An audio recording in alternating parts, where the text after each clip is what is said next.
Thank you so much for joining me here today. It's an absolute pleasure to have you on the channel. I All cannot right. believe it has been so long since you guys have been to Australia. It feels almost surreal now since this tour has been announced that you're almost here. How's the camp feeling over at Testament? Really good. We're excited to come there. It's been a while. It's been what, 12 plus years since Yeah. we've been there. It's almost like I've done some other interviews and they're asking me, what do I remember? I'm like, I feel like it's like in our first time again. It's been so long, It over a gets decade. it gets like that because you guys were meant to come down for download in 2020, but we all kind of know what happened with the world in 2020, so that got skipped, Yeah. unfortunately. Was it always that itch to kind of try and get back down here? Because the Australian fans have always kind of been rabid for Testament when you guys come down. Yeah, I mean, 2020 obviously, and then 21 was off. 22 was starting a little bit, and then we kind of got the ball rolling in late 22, 23. Got the record done in 24. Yeah, I mean, so it kind of, since 20, we've just been trying to get everything back on schedule, what Yeah. we normally do. So, Well, the important thing is you're almost here now, so we don't have to wait much longer. Hopefully, it just doesn't take over a decade next time. So, fingers crossed for that. yeah, for sure. Yeah, we're excited, man. It's been a while and all the shows seem to be going good, ticket Oh, yeah. sale wise. No, it's going through a roof. It's almost like instead of I'll see and maybe buy tickets at door, you're going to have to fight to get tickets to these shows because I think almost all of them are sold out, which is super exciting. When bands don't come down for a long time, there must be a little bit of nervous energy of like, yeah, I know we haven't been there for a while, but a lot can happen in 10 years, man. People have kids, people retire. They don't go to concerts Yeah. anymore. Like it's one of those things. But you guys getting back out on tour, and you just mentioned as well, I was going to ask about that. You finished recording the record, have you? Is that kind of done and dusted and just kind of waiting to get released now? Yeah, so it's all done. I've been this week I've been up late with Jens Bogren and we're finishing like three songs, the mixes. Yep. And yeah, I'm excited. I mean, we finally started on this slower song, the ballad, but we have some wicked stuff. There's some wicked stuff on this record, and I can't wait for everybody to hear it. It's really good. No, it's exciting. And I talked to Chuck, which must have been like 6, 7 months ago now, before all the recording was done. I think he didn't even have his vocals done yet. He said he was really proud of this ballad song. And it's funny that you mentioned it as well. Is this something that you guys are excited to show to people? Because it's like you guys have done ballady type of tracks in the past before, but Oh it's yeah, been a little while. we got some great ones. Classic ones, Return to Serenity, The Legacy, the ballad, and we haven't really played them in our career.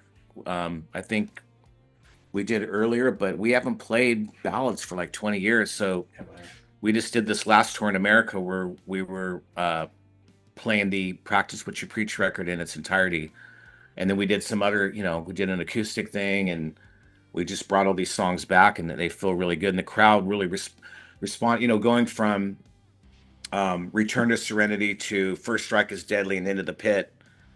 And then, going to Trail of Tears. It's just like, when we were younger, we'd go, no, that's crazy. That doesn't make any sense. But it really does make a lot of sense. It takes people on a musical journey, and you could see how they're singing it, and they're to everything, the crazy stuff, the melodic stuff. So this new one that we got I think it's really up there Yeah. um, as a good one. It's going to be a classic one, I think.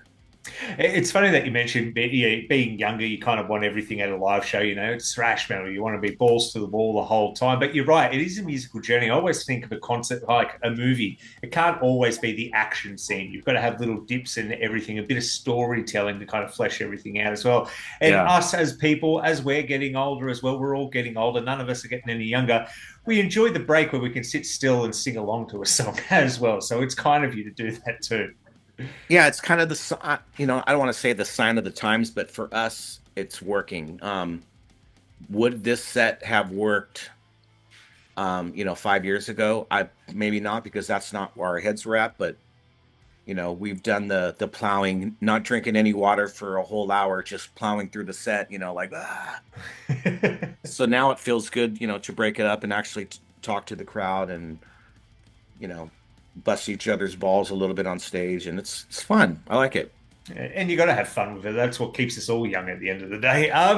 But tell me about the new album. Like I said, last time I talked to Chuck, he hadn't even done his vocals yet, so it was still very fresh. Now that it's come along a bit, it's been a couple of years since Titans of Creation as well. How are you feeling? If you were to just sum this up to a friend of yours who's like, "Hey, Eric, how's the new album coming? What's it compared to?" How would you describe it to them? Um, like the best of our old stuff, maybe like Practice What You Preach meets The Gathering, the brutalness of The Gathering, um, meets some of Demonic, but not to where the stuff that people didn't like about. I mean, some people really love that record a lot, and Mm, some people don't. The Practice What You Preach people maybe don't like Demonic, but the Demonic people, you know, prefer us in a heavier sense. But I guess the best way to explain it is the New Testament, like Titans of Creation, the brutalness of the Gathering, and then the old school stuff, and then with some newer kind of vibes with our new drummer.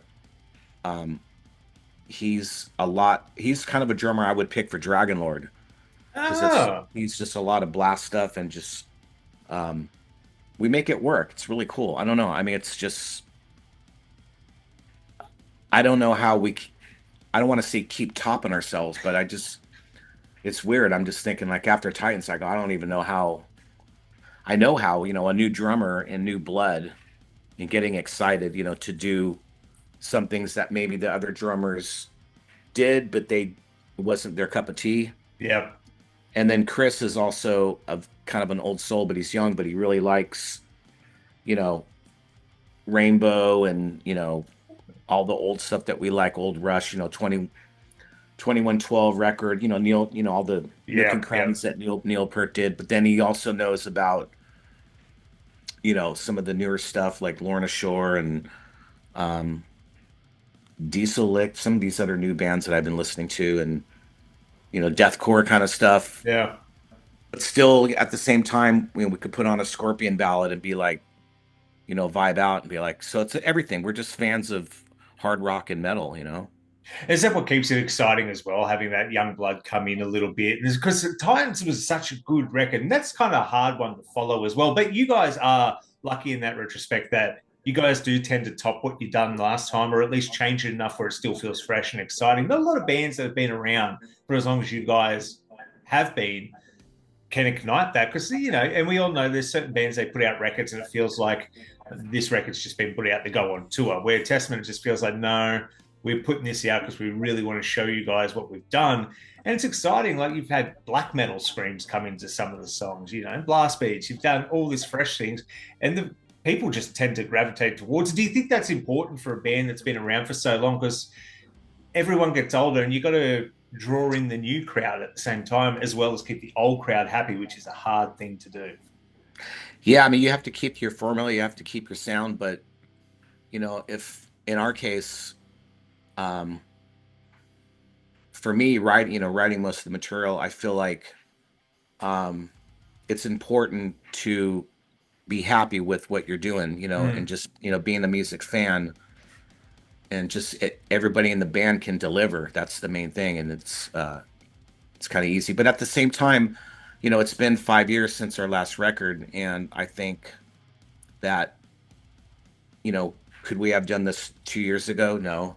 mm, It kind of comes to you when it comes to you. I've sat there and jammed and recorded myself, and nothing nothing comes out. And then but then when it does come, it just you know that feeling of like when you're listening back to something, you're like, fuck, that's a good riff. But it's always like a little, because what I do is I record myself, and the first 15 minutes I'm just kind of, you know, jerking off, I guess. yeah, And then I forget that I'm recording, and then I'm actually tripping on, what I'm doing, I'm getting into it. And that's when you don't record yourself, you're like, wait, what is that? And then you go back and you miss it. But when you do it the way I just said it, you go back and listen, you find that one spot, and it's usually like 5 seconds of something awesome, yeah. you know, guitar wise, I think so. No, it's a cool way of doing it too, and it is. I guess it's one of those things you kind of get lost in the moment. That's where kind of some of the best stuff your subconscious because you're not really paying attention to what you're doing, and I guess that's just how it comes to you. It's meant to be. It's the universe kind of speaking to you to put something Meant to down. be. That's the Yeah. name of the new ballad too. It's called Meant to Oh, Be. there we Really go. cool. There we go. Oh man, I can't wait to hear it. Like, and speaking of, can't wait to hear it. Now I know it's probably we're probably a bit too soon to hear any of these songs live on this tour. I'm assuming. On this tour because we're turning the record in, right like the day before we leave to Oh wow. Australia. So, but it's going to be turned in, and then that's when officially we'll say when it's coming out. Yeah, no, no, no. Hey, is there anything off it that you're really super besides the ballad? I think I know, especially speaking with Chuck, he's very excited for everyone to hear that. But is there anything that you're like, oh, I cannot wait to show this to the people, and especially one that maybe is your personal favorite, or maybe one that you feel is just a little bit different, but still testament at the same time that you want people to hear? Yeah, I don't want to start giving song titles away, but No, no, don't do that. there's some stuff on there that's just next level. I think for us. Yeah, Um, it's like me personally, it's something that I would want to do with Dragon Lord, but not, maybe leaning towards away from black metal and just being more proggy yeah. and crazy. But yeah, it's just some really cool stuff on here. I'm excited. No, I'm And excited for it. there's even some like new wave of British heavy metal kind of stuff where the song's in A, which gives it that sound, Yeah. you know? Um, yeah, That's it's gonna be cool. exciting. It's exciting because your whole catalog's exciting. Especially, I like to bring this up to people as well. You're one of the few bands that through the '90s decided not to do that trend of grunge is popular, new metal's popular. Let's try and copy this. In fact, Testament got heavier and almost angrier. Was there ever any kickback from the label to not follow the trend that was going on? Because grunge really did come in for a while, and beside, unless your name was Pantera, it was hard to be a metal band during the '90s. It's kind of that black time. Like, what was going through your guys' camp, or what was going on in your life at that time? Because Testament just came out, and went, no, we're going to get heavier, we're going to be angrier with it. Fuck the Well, trend, just go through it. Yeah, we kind of, in a way, we kind of jumped on that wagon of being alternative, but to the true sense of being alternative, being different. mm. So, when they said, "Can you write something alternative?" and they did ask us that, we were like, yeah, absolutely. We gave them dog face gods. Yeah. No one was doing stuff like that. So, um, I mean, that had been done, I think, that kind of stuff, but no one at that time, no one was really doing that. Mm, mm. And it was good. And it was one of those things where, because I'm a big fan of those records in particular, I just think there's something raw about it, there's something powerful about it, and just kind of captures a different time at the '90s. I grew up through the '90s, and that's when I first started getting into metal in the late '90s and everything. And I remember hearing that going, oh, this is like, at the time, it was the heaviest thing I'd ever heard in my life? Yeah, like Low is a Yeah. great record, and that's a good example of not what we're doing now, but just the differential kind of stuff, like the song Low. It's real doomy and sludgy and Mm. heavy, and then Dogface Gods is dabbling in a little bit of death metal, but melodic and thrashy. And then there's what was it, Trail of Tears? So we got stuff like that on this one where Yeah, just, it's not all it's all different, but it yeah. all goes together. Yeah, I'm so excited to hear this. I'm really excited, but I'm also excited about the Australian tour and the set list. Now, the set Oh, list for yeah. this, it's been a long time since you guys have been down here. Did you take that into consideration when kind of putting this together? It's like, oh, well, we've had like, 2, 3 albums out since then. We better make sure a little bit of that gets some love, or are we getting a bit more of a classics tour down here? You're gonna get both, I think. It's not an evening with Testament. I mean, it is, but it's not by ourselves, so it can't be as long. But I think we're gonna take that ideology of what we're doing. I don't know if that's the right word. The word just popped in my head, ideology. But yeah, something like that, and then making it happen. So we'll No. do, yeah, so classics and stuff we haven't done. Obviously, we'll be doing some slower stuff that Australia's never heard us do before. I don't think we've ever done like the Legacy or Return to Serenity or I definitely stuff haven't like seen that. you do it. So Yeah, if you did do it, it's yeah. been a long time. So it's a good refresher for everyone too. It'll be like from a range from like DNR to like Return to Serenity. So Wow. all the good stuff. Oh, mate, I think people are going to be very, very happy, and it kicks off soon. Me But too. Eric, it's been an absolute pleasure to have you here, mate. Is there anything you want to say to the people before I let you go today? Well, where are you at in Australia? I'm in Sydney. In Sydney. All right. Well, man, we can't wait to get to Sydney, and we're gonna have a great time together. Yeah, It's gonna be awesome. no. We can't wait. It's been a while, so yeah, we're probably more excited than the fans. I love it. Well, us fans, we'll dust off the battle jackets. We'll do some stretches because like I said, we're getting a little bit older, so we'll do some stretches before we get in that circle pit. But Eric, cannot wait. If you're still thinking about going to test, man, a lot of these shows are sold out, but tickets will be in the link below.